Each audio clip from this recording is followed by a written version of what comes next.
do so.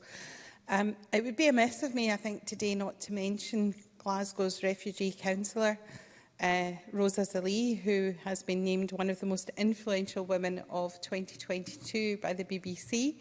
Rosa, of course, was one of the Glasgow girls who campaigned against deportation and on raids, and also was influential in campaigning for the right to education, to further and higher education, to the children of asylum seekers and those children who had arrived here alone but met the residency criteria in Scotland. And she acknowledges how important this is. Indeed, she says the list reflects the role of women at the heart of conflict around the world in 2022, from protesters bravely demanding change in Iran to the female faces of conflict and resistance in Ukraine and Russia. And I think it's really important to acknowledge, what an immense achievement that is of Ms Salih to have been nominated as such. And she also acknowledges that Scotland does do things differently, although there's always more that we could do. And the fact that the Scottish Government has committed to the developed policies and their devolved responsibilities to reflect the principles of the United Nations Conventions on the Rights of the Child and to refugee children should be acknowledged today as well.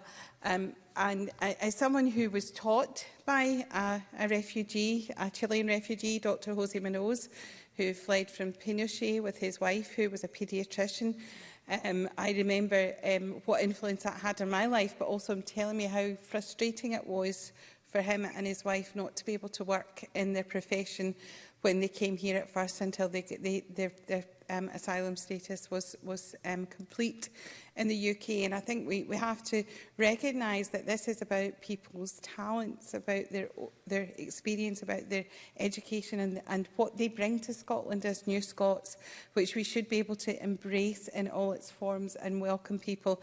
And the right to work, I think, is such a clear area that we could move forward in making that situation better for people. So I recognise that in Bob's, Mr Doris's, motion to the Parliament today.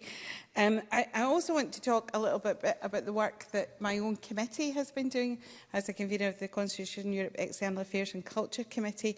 We have, of course, been working very closely in this settlement of temporarily displaced Ukrainians coming to Scotland. I just want to give a couple of things. There was one thing in the British Cross report that I did find quite disturbing, because it said the inappropriate use of ships such as Glasgow and Edinburgh should be stopped by the Scottish Government. But I think it should emphasise our committee visited the ship. This is not a permanent solution, and temporary accommodation should never be a permanent solution for asylum seekers, but is a staging post. And as one of the MSPs who has a new block of flats dedicated to looking after Ukrainian displaced people in my own constituency, housing up to 80 families. I linked up the group on the ship with the group in my constituency in order that they can talk to one another and give that peer support for those who may be thinking of coming to live in North Lanarkshire.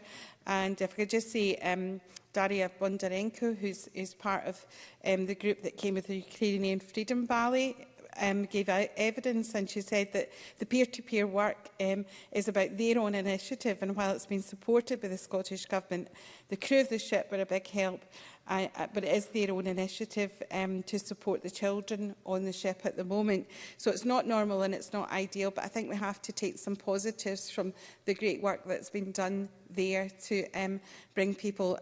Obviously, 18,500 is a lot of people to Scotland, when we initially said we'd only take about 3,000. So thank you, Presiding Officer.